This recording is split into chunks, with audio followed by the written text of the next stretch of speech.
खबरां दे इस बुलेटिन विच तुहाडा स्वागत है। मैं हाँ सुखपाल कौर। पहला पेश ने चोणवीआं खबरां। रक्षा मंत्री राजनाथ सिंह ने कहा है कि अफगानिस्तान की स्थिति सुरक्षा पक्षों नवे सवाल खड़े कर रही है तो भारत लगातार स्थिति पर नज़र रख रहा है।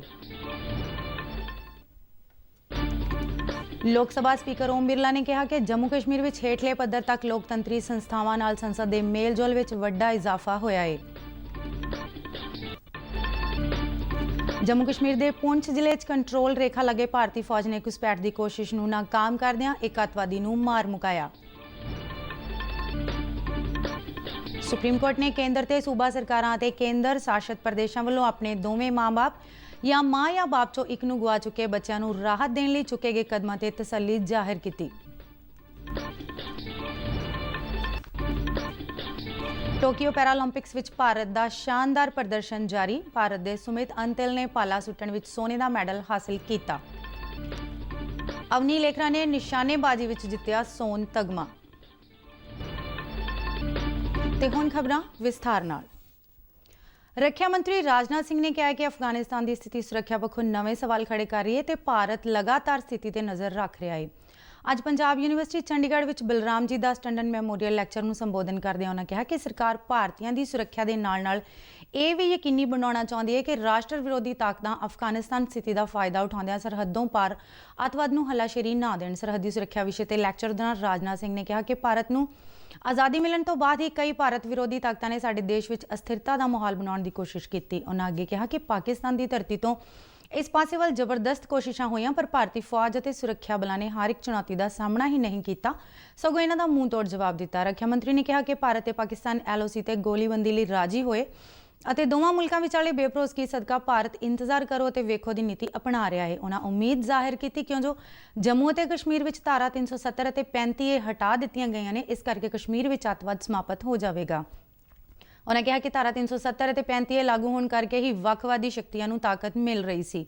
राजनाथ सिंह ने कहा कि यह गल सच है कि भारत और चीन विचाले सरहद बारे मतभेद ने, पर इसके बावजूद कई समझौतों और प्रोटोकॉल के आधार पर दोवें ही देशों दी फौजां सरहदां की राखी करदियां ने। उन्होंने कहा कि पिछले साल पूर्वी लद्दाख में सरहद को लैके विवाद होया क्यों जो चीनी फौज ने सहमति के प्रोटोकॉलों को नज़रअंदाज किया। उन्होंने जोर दे के कहा कि भारत चीनी फौज को किसी भी हालात में LAC ते एक तरफा ढंग नाल चलण की आग्या नहीं दे सकता। उन्होंने गलवान घाटी में भारतीय फौज वालों विखाए गए संजम बहादरी और दिलेरी को बेमिसाल करार दिंदियां कहा कि साडियां भविख दीयां पीढ़ियां इन्हां बहादुर सैनिकों ते हमेशा माण करनगियां। रक्षा मंत्री ने कहा कि लद्दाख और उत्तर पूर्व में कई मूल ढांचा प्रोजेक्ट चल रहे हैं। उन्होंने कहा कि महज प्रोजेक्ट ही नहीं सगों कौमी सुरक्षा ग्रिड का महत्वपूर्ण हिस्सा भी ने। सुरक्षा से जुड़े मुद्दों पर हम न राजनीति करते हैं न होने देते हैं, इसलिए भारतीय सेना और सुरक्षा बलों में यह भरोसा पैदा हुआ है कि राष्ट्र रक्षा के कर्तव्य पालन में उन्हें खुली छूट रहेगी और इससे सेना और सुरक्षा बलों का आत्मविश्वास और मनोबल कितना ऊंचा हुआ है इसका अनुमान आप इसी बात से लगा सकते हैं कि पिछले 7 सालों में भारत के हिंटरलैंड में एक भी बड़ी आतंकवादी घटना उन्होंने नहीं होने दी। लोकसभा स्पीकर ओम बिरला केंद्र शासित प्रदेश लद्दाख का दौरा करन मगरों इस समय केंद्र शासित प्रदेश जम्मू कश्मीर के दौरे ते श्रीनगर विच ने। उन्होंने इस दौरे का मकसद संसदीय आउटरीच प्रोग्राम तहत जम्मू और कश्मीर में पंचायती राज संस्थावां नूं मजबूत करना है। स्पीकर ओम बिरला भलके इस प्रोग्राम का उद्घाटन करेंगे। इस तो पहला अज श्रीनगर पुजन ते स्पीकर ने कहा कि जम्मू कश्मीर में हेठले पद्धर तक लोकतंत्री संस्थावां नाल संसद के मेलजोल में वड्डा इजाफा होया है। उन्होंने दस्सिया कि 300 संसद मैंबरां वालियां कुछ 14 संसदीय कमेटियां ने केंद्र शासित प्रदेश जम्मू और कश्मीर का दौरा किया, जिस तो जम्मू कश्मीर में हेठले पद्धर तक लोकतंत्र और विकास लई संसद की वचनबद्धता जाहिर हुंदी है। उन्होंने कहा कि संसद मैंबरां ने आम लोगों नाल मुलाकात करके उन्हां दीयां तकलीफां सुनियां, जिस नाल केंद्र शासित प्रदेश में हाँ पक्षी वातावरण पैदा होया। आज़ादी का अमृत महोत्सव बारे गल करदियां ओम बिरला ने कहा कि भारत की आज़ादी के 75 सालों के शानदार सफर दौरान भारतीय लोकतंत्र मजबूत बन गया है तो समय समय दीयां सरकारां ने भारत में लोकतंत्र नूं होर मजबूत करने में योगदान पाया। उन्होंने कहा कि संसदी आउटरीच पहल समर्था निर्माण और पंचायती राज संस्थावां की जवाबदेही और पारदर्शिता वाल कदम वधाउणा है।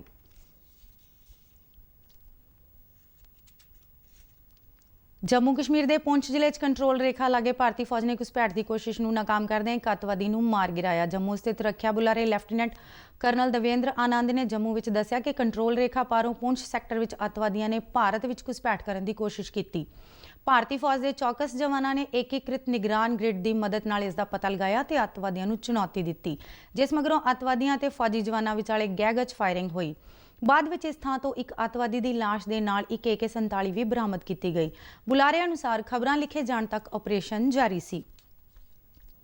सुप्रीम कोर्ट ने अज कहा है कि कोविड-19 ने कई जिंदगियां बर्बाद कर दित्तियां ने अते महामारी कारण अपने पिता या माता या दोवां नूं गवाउण वाले बच्चों की जिंदगी दाऽ ते लगी वेखना दिल नूं पीड़ा देण वाला है। सर्वोच्च अदालत ने अजिहे बच्चों नूं राहत देण लई केंद्र अते सूबा सरकारां वल्लों ऐलानिया योजनावां ते तसल्ली प्रगट की। सुप्रीम कोर्ट ने कहा कि सरकारां ने अजिहे बच्चों की पछाण करन लई तसल्ली बख्श पेशकदमी की है जो कोविड-19 महामारी कारण यतीम हो गए सन या फिर अपने माता पिता चों एक नूं गवा बैठे ने। जस्टिस एल नागेश्वर राव और जस्टिस अनुरद बोस ते आधारित बेंच ने कहा कि उसनूं इस गल ते खुशी है कि केंद्र ते सूबा सरकारां ते केंद्र शासित प्रदेशों ने लोड़वंद बच्चों की मदद लई योजनावां दा ऐलान किया है ते इस विच कोई शक नहीं कि संबंधित अधिकारी अजिहे बच्चों नूं फौरी बुनियादी सहूलतां देण विच कोई कसर बाकी नहीं छड्डणगे। बेंच ने केस की अगली सुनवाई 7 अक्तूबर तक लई मुलतवी कर दी है। भारत विच पिछले 24 घंटिया दौरान 42,909 कोविड मामले रिपोर्ट किए गए हैं, जबकि 34,763 मरीज ठीक हुए हैं। केंद्रीय सेहत ते परिवार भलाई मंत्राला वालों जारी किए गए बयान में कहा गया है कि इन्हां नवे मामलों नाल देश विच पुष्टि वाले कुल मामलों की गिनती 3,27,35,939 हो गई है, जिन्हां विचों 3,19,23,405 मरीज ठीक होकर घरां नूं परत चुके हैं। देश विच इस वेले 3,76,324 कुल एक्टिव मामले ने, जो पुष्टि वाले कुल मामलों का 1.15% बनता है। मंत्राला ने दस्सिया कि सेहतयाबी की दर 97.53% ते पहुंच गई है। बीते 24 घंटिया दौरान 380 व्यक्तियों की मौत हुई है, जिस नाल देश विच हुण तक कोरोना महामारी कारण मरण वालियां की गिनती 4,38,210 हो गई है। देश विच कोविड-19 विरुद्ध शुरू की गई राष्ट्रव्यापी टीकाकरण मुहिम दौरान हुण तक 63 करोड़ 43 लाख तो वध लोगों को टीके की खुराक दी जा चुकी है। कोविड टीकाकरण के लिहाज नाल महाराष्ट्र सब तो वध टीकाकरण वाला सूबा बन के उभरिया है। महाराष्ट्र विच हुण तक 5,71,66,822 लाभपात्रियों का टीकाकरण होया है। इन्हां विचों 4,17,31,841 लाभपात्री कोविड टीके की पहली खुराक लै चुके हैं, जबकि 1,54,34,981 लाभपात्रियों के कोविड टीकिਆਂ ਦੀਆਂ ਦੋਵੇਂ खुराकां लग चुकियां ने। इस तरीके नाल महाराष्ट्र देश का सब तो वध पूर्ण टीकाकरण वाला सूबा बन गया है। मुंबई शहर में सब तो वध 25 लाख लोगों का टीकाकरण होया है, जबकि पुणे 21 लाख लाभपात्रियों के टीकाकरण में दूजे नंबर पर है। ठाणे में 13 लाख लाभपात्रियों के दोवें टीके लग चुके हैं और शहर सूबे में तीसरे नंबर पर आता है। अज जन्माष्टमी मौके महाराष्ट्र के पालघर जिले दी 45 साल तो वध उम्र वर्ग दी महिलावां के टीकाकरण लिए विशेष मुहिम चलाई गई। जिले में टीकाकरण लिए 52 सेंटर स्थापित किए गए ते गर्भवती और दुध पिलाउण वालियां मावां नूं टीकाकरण लिए लाइनां विच खड़े होने लिए इंतजार नहीं करना पिया और उन्हां वास्ते विशेष ग्रीन कॉरीडोर सहूलत मुहैया करवाई गई। आज़ादी का अमृत महाउत्सव नूं समर्पित आज़ादी का सफर तहत असी भारत की आज़ादी विच योगदान पाउण वाले वख-वख मन्ने परमन्ने और गुमनाम आज़ादी संग्रामियों के जीवन के पहलुओं तो तुहानूं जाणू करवाउंदे हां। इस अलावा आज़ादी के संघर्ष नाल जुड़ियां होर गतिविधियां बारे भी दसदे हां। अज असीं इस कड़ी तहत सुतंत्रता सैनानी और उड़ीसा के मरहूम मुख्यमंत्री विनायक आचार्य की गल करांगे, जिन्हां दा आज़ादी की लड़ाई विच अहम योगदान रहा। पेश है एक रिपोर्ट।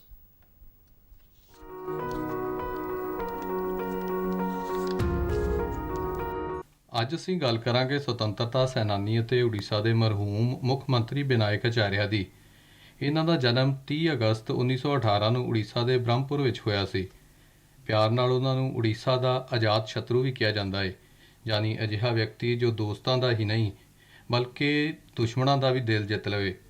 ਦੇਖਣ ਵਿੱਚ ਕਮਜ਼ੋਰ ਖੱਦਰਧਾਰੀ ਵਿਨਾਇਕ ਆਚਾਰਿਆ ਸਿੱਧੇ ਸਾਦੇ ਅਤੇ ਮਿੱਠ ਬੋਲੜੇ ਵਿਅਕਤੀ ਸਨ। ਵਿਨਾਇਕ ਆਚਾਰਿਆ ਨੇ ਭਾਰਤ ਛੱਡੋ ਅੰਦੋਲਨ ਵਿੱਚ ਕਿਰਿਆਸ਼ੀਲ ਰੂਪ ਨਾਲ ਭਾਗ ਲਿਆ। ਇਸ ਅੰਦੋਲਨ ਦਾ ਬ੍ਰਹਮਪੁਰ 'ਤੇ ਬਹੁਤ ਪ੍ਰਭਾਵ ਪਿਆ। ਉਹਨਾਂ ਨੇ ਉੜੀਸਾ ਦੇ ਚੌਮੁਖੀ ਵਿਕਾਸ ਦੇ ਸਾਰੇ ਪੜਾਵਾਂ ਵਿੱਚ ਮਹੱਤਵਪੂਰਨ ਭੂਮਿਕਾ ਨਿਭਾਈ। ਵਿਨਾਇਕ ਆਚਾਰਿਆ ਦੇ ਸਿਆਸੀ, ਸਮਾਜਿਕ, ਸਿੱਖਿਅਕ ਅਤੇ ਪ੍ਰਸ਼ਾਸਨਿਕ ਯੋਗਦਾਨ ਦੀ ਵਿਸ਼ੇਸ਼ ਸ਼ਲਾਘਾ ਕੀਤੀ ਜਾਂਦੀ ਹੈ। ਉਹ ਆਪਣੇ ਹੈੱਡਮਾਸਟਰ ਪਿਤਾ ਰਘੂਨਾਥ ਆਚਾਰਿਆ ਅਤੇ ਸਮਕਾਲੀ ਸਾਹਿਤਕਾਰ ਰਾਮਚੰਦਰ ਆਚਾਰਿਆ ਤੋਂ ਬੇਹੱਦ ਪ੍ਰਭਾਵਿਤ ਸਨ।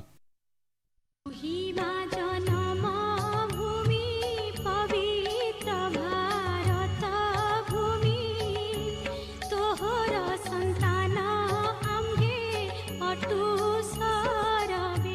ਵਿਨਾਇਕ ਆਚਾਰਿਆ ਮੌਜੀ ਪ੍ਰਵਿਰਤੀ ਦੇ ਵਿਅਕਤੀ ਸਨ ਅਤੇ ਬਰਤਾਨਵੀ ਸ਼ਾਸਨ ਵਿੱਚ ਸਰਕਾਰੀ ਨੌਕਰੀ ਕਰਨ ਵਿੱਚ ਉਹਨਾਂ ਦੀ ਕੋਈ ਰੁਚੀ ਨਹੀਂ ਰਹੀ। ਇਸ ਲਈ ਹਿੰਜਲੀਕੱਟ ਵਿੱਚ ਗੈਰ ਸਰਕਾਰੀ ਹਾਈ ਸਕੂਲ ਵਿੱਚ ਨੌਕਰੀ ਕਰਨ ਲੱਗੇ। ਬਾਅਦ ਵਿੱਚ ਉਹ ਬ੍ਰਹਮਪੁਰ ਨਗਰ ਨਿਗਮ ਹਾਈ ਸਕੂਲ ਵਿੱਚ ਸਰਕਾਰੀ ਅਧਿਆਪਕ ਨਿਯੁਕਤ ਹੋਏ।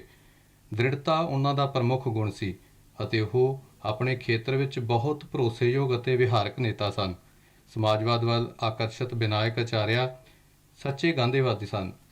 ਭਾਰਤ ਛੱਡੋ ਅੰਦੋਲਨ ਦੇ ਦੌਰਾਨ ਉਹਨਾਂ ਨੇ ਇੱਕ ਵਿਅਕਤੀ ਤੋਂ ਦੂਜੇ ਵਿਅਕਤੀ ਤੱਕ ਜ਼ਰੂਰੀ ਸੂਚਨਾ ਦੇ ਲਈ ਇੱਕ ਸੁਨੇਹਾ ਪਹੁੰਚਾਉਣ ਦਾ ਕੰਮ ਕੀਤਾ। ਪ੍ਰਸਿੱਧ ਗਾਂਧੀਵਾਦੀ ਅਤੇ ਉੜੀਸਾ ਵਿੱਚ ਕੇਂਦਰੀ ਗਾਂਧੀ ਸਮਾਰਕ ਨਿਧੀ ਦੇ ਟਰਸਟੀ ਡਾਕਟਰ ਵਿਸ਼ਵਜੀਤ ਰਾਏ ਨੇ ਆਕਾਸ਼ਵਾਣੀ ਨਾਲ ਵਿਸ਼ੇਸ਼ ਗੱਲਬਾਤ ਦੌਰਾਨ ਮਹਾਨ ਸੁਤੰਤਰਤਾ ਸੈਨਾਨੀ ਵਿਨਾਇਕ ਆਚਾਰਿਆ ਦੇ ਯੋਗਦਾਨ ਨੂੰ ਯਾਦ ਕੀਤਾ। ਵਿਨਾਇਕ ਆਚਾਰਿਆ ਨੂੰ ਉੜੀਸਾ ਦੀ ਸਿੱਖਿਆ ਪ੍ਰਗਤੀ ਵਿੱਚ ਵੀ ਮਹੱਤਵਪੂਰਨ ਯੋਗਦਾਨ ਦਿੱਤਾ। ਉਹ ਵਧੀਆ ਅਧਿਆਪਕ ਦੇ ਰੂਪ ਵਿੱਚ ਹਰਮਨ ਪਿਆਰੇ ਸਨ। ਉਹਨਾਂ ਨੂੰ ਬ੍ਰਹਮਪੁਰ ਅਤੇ ਗੰਜਮ ਜ਼ਿਲ੍ਹੇ ਦੇ ਹੀ ਨਹੀਂ ਸਮੁੱਚੇ ਉੜੀਸਾ ਦੇ ਵਿਦਿਆਰਥੀ ਪਸੰਦ ਕਰਦੇ ਸਨ। ਸਾਰੇ ਉਹਨਾਂ ਨੂੰ ਪਿਆਰ ਨਾਲ ਬੀਨੂ ਮਾਸਟਰ ਕਹਿੰਦੇ ਸਨ। ਇਸ ਦੌਰਾਨ ਉਹਨਾਂ ਨੇ ਸਮਾਜ ਦੇ ਵਾਂਝੇ ਲੋਕਾਂ ਦੀ ਸਹਾਇਤਾ ਲਈ ਨਵੋਤਕਲ ਸੇਵਾ ਸੰਘ ਦਾ ਗਠਨ ਕੀਤਾ। ਉਹਨਾਂ ਦੀ ਪਹਿਲ ਨਾਲ ਗਰੀਬ ਵਿਦਿਆਰਥੀਆਂ ਦੀ ਸਹਾਇਤਾ ਲਈ ਹਰਿਦਾਖਾਂਡੀ ਮੱਠ ਦੀ ਸਥਾਪਨਾ ਹੋਈ। 1954 ਵਿੱਚ ਜਦੋਂ ਦੱਖਣੀ ਉੜੀਸਾ ਵਿੱਚ ਭਾਸ਼ਾਈ ਝਗੜੇ ਸ਼ੁਰੂ ਹੋਏ ਤਾਂ ਆਚਾਰੀਆ ਨੇ ਪ੍ਰਭਾਵਿਤ ਖੇਤਰਾਂ ਵਿੱਚ ਸ਼ਾਂਤੀ ਯਤਨਾਂ ਦੀ ਨੁਮਾਇੰਦਗੀ ਕੀਤੀ। ਉਹਨਾਂ ਨੇ ਦਲਿਤ ਸਮਾਜ ਦੇ ਹਿੱਤ ਲਈ ਵੀ ਕੰਮ ਕੀਤੇ ਅਤੇ ਉਹਨਾਂ ਨਾਲ ਭੋਜਨ ਕਰਕੇ ਇੱਕ ਨਵੀਂ ਰਵਾਇਤ ਸ਼ੁਰੂ ਕੀਤੀ।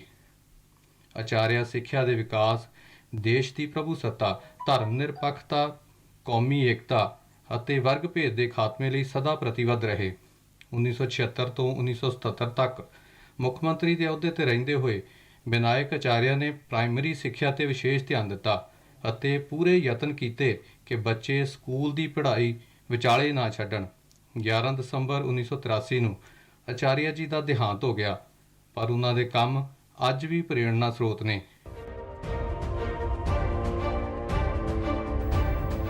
ਰਾਸ਼ਟਰ ਹਿੱਤ ਵਿੱਚ ਨਿਰਸਵਾਰਥ ਸੇਵਾ ਭਾਵ ਲਈ ਵਿਨਾਇਕ ਆਚਾਰਿਆ ਲੋਕਾਂ ਦੇ ਦਿਲਾਂ ਵਿੱਚ ਅੱਜ ਵੀ ਜਿਉਂਦੇ ਨੇ। ਸਮਾਜ ਸੁਧਾਰਾਂ ਲਈ ਉਹਨਾਂ ਦਾ ਉਤਸ਼ਾਹ ਲੋਕਾਂ ਨੂੰ ਸਦਾ ਸਮਾਜ ਦੇ ਕਮਜ਼ੋਰ ਵਰਗ ਨੂੰ ਉੱਚਾ ਚੁੱਕਣ ਅਤੇ ਉਹਨਾਂ ਦੇ ਸ਼ਕਤੀਕਰਨ ਲਈ ਕੰਮ ਕਰਨ ਦੀ ਪ੍ਰੇਰਣਾ ਦਿੰਦਾ ਰਹੇਗਾ।